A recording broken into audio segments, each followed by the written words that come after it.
Hello student, कैसे हैं? I hope आप अच्छे होंगे। आज मैं कक्षा 10 के एनसीईआरटी बुक मैथ एक्सरसाइज 4.1 लेकर के आया हूं, जिसके अंतर्गत हम लोग द्विघात समीकरण का अध्ययन करेंगे, है ना। तो आइए बिना समय गवाए हम लोग वीडियो की शुरुआत करते हैं।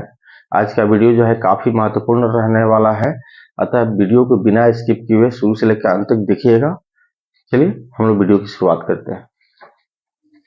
यहाँ क्वेश्चन दिया हुआ है कि जांच कीजिए कि क्या निम्न द्विघात समीकरण है। यहाँ पे हमको 8 प्रश्न दिया हुआ है और हमको बताना है कि क्या ये द्विघात समीकरण है या नहीं। तो आइए बारी बारी से हम प्रत्येक प्रश्न को देखते हैं कि ये द्विघात समीकरण है या नहीं है। तो आइए पहला प्रश्न देखते हैं। पहला प्रश्न में दिया हुआ है कि x प्लस 1 का होल स्क्वायर बराबर 2 इंटू एक्स माइनस 3। तो आइए ये देखिए, x प्लस 1 का होल स्क्वायर यानी a प्लस बी का होल स्क्वायर, तो A square plus 2ab plus B square. अब इधर 2 से x में गुना करेंगे तो 2x हो जाएगा, 2 से 3 में गुना करेंगे तो माइनस 6 हो जाएगा। अब देखिए एक्स स्क्वायर 2 से x में गुना करेंगे 2x गुने 1 यानी प्लस 2x और प्लस 1 यानी 2x माइनस 6। तो x square plus 2x plus 1 बराबर 2x माइनस 6, इससे ये कट गया। तो क्या बचेगा, एक्स स्क्वायर प्लस 1, ये माइनस 6 है, इधर आएगा तो प्लस 6 हो जाएगा बराबर 0, यानी x square plus 7 equal to 0। क्योंकि इस समीकरण का घात क्या है, 2 है, अतः यह द्विघात समीकरण है। हमने पहले प्रश्न को देख लिया, यह कौन सा समीकरण है, द्विघात समीकरण है। अब आइए हम चलते हैं क्वेश्चन नंबर 2 को देखते हैं।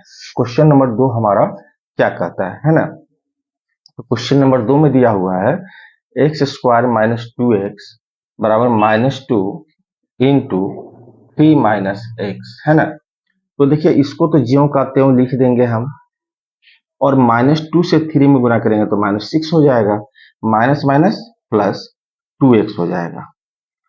अब देखिए x square minus 2x plus 2x से इधर आएगा तो माइनस 2x, माइनस 6 इधर आएगा तो plus 6 is equal to 0। X square minus 2x और माइनस 2x यानी minus 4x plus 6 equal to 0। यहाँ पे देखिए इस समीकरण में भी घात 2 है, अतः ये द्विघात समीकरण है। अब हम चलते हैं, देखते हैं क्वेश्चन नंबर 3 को कि क्वेश्चन नंबर 3 हमारा कौन सा समीकरण है। तो यहां दिया हुआ है x minus 2 into x plus 1 बराबर x minus 1 into x plus 3। गुना कर ले बारी बारी से, तो x से x में गुना करेंगे तो x स्क्वायर हो जाएगा, x से 1 में गुना करेंगे तो x हो जाएगा, माइनस 2 से x में गुना करेंगे माइनस 2x, माइनस 2 से प्लस 1 में गुना करेंगे माइनस 2 हो जाएगा। x से x में गुना करेंगे x स्क्वायर, x से 3 में गुना करेंगे 3x, माइनस 1 से x में गुना करेंगे माइनस x, माइनस 1 से प्लस 3 में गुना करेंगे माइनस 3 हो जाएगा। अब देखिए एक्स स्क्वायर प्लस एक्स और माइनस 2x यानी प्लस माइनस माइनस हो जाएगा, 2x में से एक एक्स जाएगा, माइनस x बचेगा और माइनस 2। ठीक है, अब यहाँ हो जाएगा एक्स स्क्वायर, 3x में से एक x जाएगा, 2x बचेगा माइनस 3, इससे ये कट गया। तो क्या बचा, minus x minus 2 plus 2x इधर जाएगा तो minus 2x plus 3 equal to 0। तो माइनस एक्स और माइनस 2x माइनस 3x और प्लस 1 इक्वल टू 0। अब यहाँ देखिए तो दो पद है, एक पद माइनस 3x है, दूसरा पद 1 है। तो इस पद का घात 1 है और इसका घात 0 है, तो इस समीकरण का घात क्या हो जाएगा, 1 हो जाएगा। समीकरण का घात क्या हो रहा है, घात हो रहा है 1, अतः यह द्विघात समीकरण हमारा नहीं है। इस तरह से यह हमारा द्विघात समीकरण नहीं है। अब आइए 4 नंबर प्रश्न को देखते हैं, 4 हमारा क्या कह रहा है। तो 4 में देखिए x minus 3 into 2x plus 1 equal to x into x plus 5, है ना। तो x से 2x में गुणा करेंगे तो 2x स्क्वायर हो जाएगा और x से 1 में गुणा करेंगे तो x हो जाएगा। -3 से 2x में गुणा करेंगे -6x, -3 से +1 में गुणा करेंगे -3 हो जाएगा। x से x में गुणा करेंगे x² हो जाएगा, x से 5 में गुणा करेंगे 5x हो जाएगा। ठीक है, तो 2x² प्लस x और -6x, तो प्लस माइनस माइनस हो जाएगा। और बड़ा वाले के पहले माइनस का चिन्ह, इसलिए हम यहाँ क्या लिखेंगे, माइनस लिखेंगे। और 6x में से एगो x गया तो क्या हो जाएगा, 5x हो जाएगा, -3 बराबर x² प्लस 5x, है ना। अब क्या करेंगे, 2x², ये प्लस x² इधर भेजेंगे तो -x², ये -5x है, ये +5x है, इधर भेजेंगे तो -5x और -3, इधर कुछ नहीं बचा तो 0। तो 2x² में से एक x² चला जाएगा तो x² बचेगा, -5x और -5x -10x -3 इक्वल टू 0। देखिए यहाँ भी 3 पद है, इसका घात 2 है, इसका घात 1 है और इसका घात 0 है, इसमें बड़ा कौन है, 2 है। अतः इस पूरे समीकरण का घात क्या हो जाएगा, हमारा 2 हो जाएगा। अतः यह जो है द्विघात समीकरण है, अतः यह हमारा द्विघात समीकरण है। अब हम चलते हैं 5 नंबर को, देखते हैं कि 5 नंबर में क्या दिया हुआ है। तो 5 में दिया हुआ है 2x - 1 इंटू x - 3 बराबर x + 5 इंटू x - 1। फिर वैसे ही गुना करेंगे, 2x से x में गुना करेंगे तो हो जाएगा 2x², 2x से 3 में गुना करेंगे -3 दूना 6 हो जाएगा, क्या हो जाएगा 6, तो 6x हो जाएगा, -x -1 से -3 में गुना करेंगे तो +3 हो जाएगा, x से x में गुना करेंगे क्या हो जाएगा, x² - x प्लस 5x -5 हो जाएगा। ठीक है, तो 2x² -6x में से x जाएगा -7x, सॉरी जाएगा नहीं, जुटेगा, क्योंकि दोनों के पहले सेम चिन्ह है। तो -6x जोड़ -x यानी -7x प्लस 3 होगा बराबर x² minus plus minus 5x में से x जाएगा प्लस 4x आएगा और -5। देखिए 2x² प्लस है, इधर आएगा तो माइनस हो जाएगा, -7x, ये प्लस है, इधर आएगा तो माइनस हो जाएगा, +3, ये -5 है, इधर आएगा तो +5 इज इक्वल टू 0। तो 2x² में से x² जाएगा तो x² बचेगा और ये हो जाएगा -11x प्लस 8 इक्वल टू 0। इस समीकरण का भी घात क्या है, 2 है, अतः ये भी हमारा कौन सा समीकरण है, द्विघात समीकरण है। अब हम बात करते हैं क्वेश्चन नंबर 6 की, इसकी 6 की। तो क्वेश्चन नंबर 6 में है x² -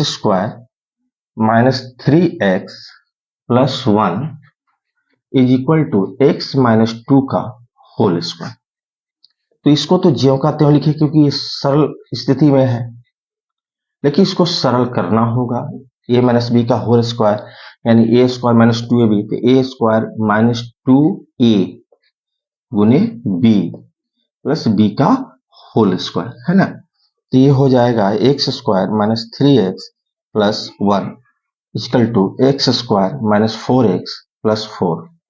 तो x² से x² कट गया, तो ये हो गया -3x plus 1 equal to -4x plus 4। अब सबको एक तरफ भेजिए, 3x -4x इधर आएगा तो +4x हो जाएगा, प्लस 1 प्लस 4 इधर आएगा तो -4 हो जाएगा, है ना, इक्वल टू 0। तो ये हो जाएगा x - 3 इक्वल टू 0। इस समीकरण का घात 1 है, अतः ये द्विघात समीकरण नहीं है। घात क्या है हमारा, 1 है, अतः ये द्विघात समीकरण नहीं है। अब बात आती है 7 नंबर प्रश्न की। तो देखिए यहाँ ऑलरेडी घात हमको 3 दिख रहा है, ऑलरेडी घात हमको क्या दिख रहा है, 3 दिख रहा है, अतः ये जो है हमारा द्विघात समीकरण नहीं होगा। उसी तरह से आप क्वेश्चन नंबर 8 को सॉल्व करके देख लीजिएगा, अगर समीकरण का घात 2 आएगा तो द्विघात समीकरण होगा, घात 2 नहीं आएगा, अगर दूसरा घात आता है तो ये द्विघात समीकरण नहीं होगा, है ना। अब चलते हैं हम प्रश्न संख्या 2 को देखते हैं कि प्रश्न संख्या हमारा 2 क्या कहता है। तो देखिए प्रश्न संख्या 2 में क्या कह रहा है, प्रश्न संख्या 2 कह रहा है कि निम्न स्थितियों को द्विघात समीकरण के रूप में निरूपित कीजिए। निम्न स्थितियों को द्विघात समीकरण के रूप में निरूपित कीजिए।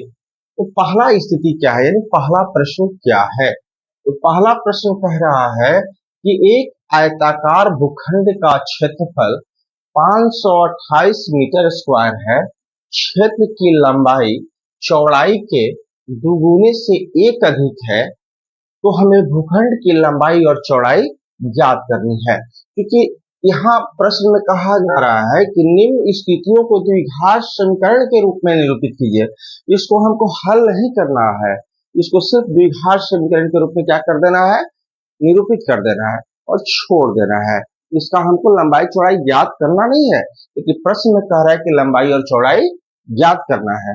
और यहाँ हमारा जो प्रश्न का जो हेडिंग है वो कह रहा है कि सिर्फ इसको द्विघात समीकरण के रूप में क्या कीजिए, निरूपित कीजिए। तो आइए चलते हैं, देखते हैं इसका आंसर हम बनाएंगे। तो आंसर में कह रहा है कि क्षेत्र की लंबाई चौड़ाई के दुगुने से एक अधिक है। तो सबसे पहले हम मानेंगे, माना कि भूखंड भूखंड भूखंड की चौड़ाई, माना कि भूखंड की चौड़ाई हम x मान लिए, x मीटर है। माना कि भूखंड की चौड़ाई बराबर x मीटर। तो लंबाई क्या होगी, लंबाई का कह रहा है हमारा प्रश्न, कह रहा है कि क्षेत्र की जो लंबाई है ना वह चौड़ाई के दो गुने से एक अधिक है। यानी चौड़ाई में 2 से गुना करने पर जो आता है उसमें एक जोड़ देते हैं तो हमारा क्या मिल जाता है, लंबाई मिल जाता है। अब कह रहा है कि आयताकार भूखंड का क्षेत्रफल 528 मीटर स्क्वायर है। तो यहां लिखेंगे भूखंड का क्षेत्रफल, आयताकार भूखंड का क्षेत्रफल, भूखंड का क्षेत्रफल क्या दिया हुआ है, 528 मीटर स्क्वायर। देखिए आयताकार भूखंड है तो और उसका क्षेत्रफल दिया हुआ है 528 मीटर स्क्वायर। तो हम जानते हैं आयत का क्षेत्रफल बराबर होता है लंबाई गुने चौड़ाई, लंबाई गुने चौड़ाई होता है इसका आयत का क्षेत्रफल। तो लंबाई कितना दिया हुआ है देख लीजिए, 2x + 1 इंटू चौड़ाई क्या है x बराबर 528 मीटर स्क्वायर। अब हम x से 2x में गुना करेंगे तो क्या हो जाएगा 2x स्क्वायर, और x से 1 में गुना करेंगे तो क्या हो जाएगा x बराबर 528 मीटर स्क्वायर। अब इसको हम एक तरफ कर दे तो 2x square plus x minus 528, इधर क्या बच गया 0। ये देखिए हमारा द्विघात समीकरण के रूप में बन गया। अब अगर आपको लंबाई और चौड़ाई ज्ञात करनी है तो द्विघात समीकरण का सूत्र आपको पता ही है, उस सूत्र से निकाल लेंगे। लेकिन हमारा प्रश्न कह रहा है केवल इसको समीकरण के रूप में निरूपित करना है, तो इतना ही पर ला करके छोड़ देंगे। अगर ये ऊपर वाली स्थिति अगर नहीं दी गई रहती, केवल ये प्रश्न दिया गया रहता, तो हमको इसको समीकरण के रूप में बदल करके लंबाई और चौड़ाई भी ज्ञात करनी होती। तो आइए अगर मान लीजिए अगर ऐसा प्रश्न रहता तो हम लंबाई और चौड़ाई कैसे ज्ञात करेंगे। तो चूंकि यहाँ जो चर है वो x है तो हम x मान लेते हैं x। अब हम जानते हैं द्विघात समीकरण के सूत्र से कि मूल यानी चर का मान बराबर होता है -b plus minus root under b square minus 4ac by 2a। तो x बराबर -b, तो सबसे पहले हम एक काम करें, इस बी स्क्वायर यानी डी को निकाल लें, बी स्क्वायर माइनस 4ac को निकाल लें। ये किसका मान है, डी का मान है, जिसको हम लोग विभक्तर या विवेचक कहते हैं। तो डी का मान निकाल लें, तो बी क्या होता है, एक्स का गुणांक होता है, एक्स का गुणांक होता है। तो इसका गुणांक क्या है, कुछ नहीं दिया हुआ है तो 1 है, तो 1 का स्क्वायर माइनस 4 गुने ए क्या है, एक्स स्क्वायर का गुणांक तो 2 है, और सी क्या है माइनस अचर पद जो माइनस 528 दिया हुआ है। ठीक है, अब 4 दूनी 8, माइनस माइनस तो यहाँ क्या हो जाएगा 1 हो जाएगा, और माइनस माइनस प्लस हो जाएगा।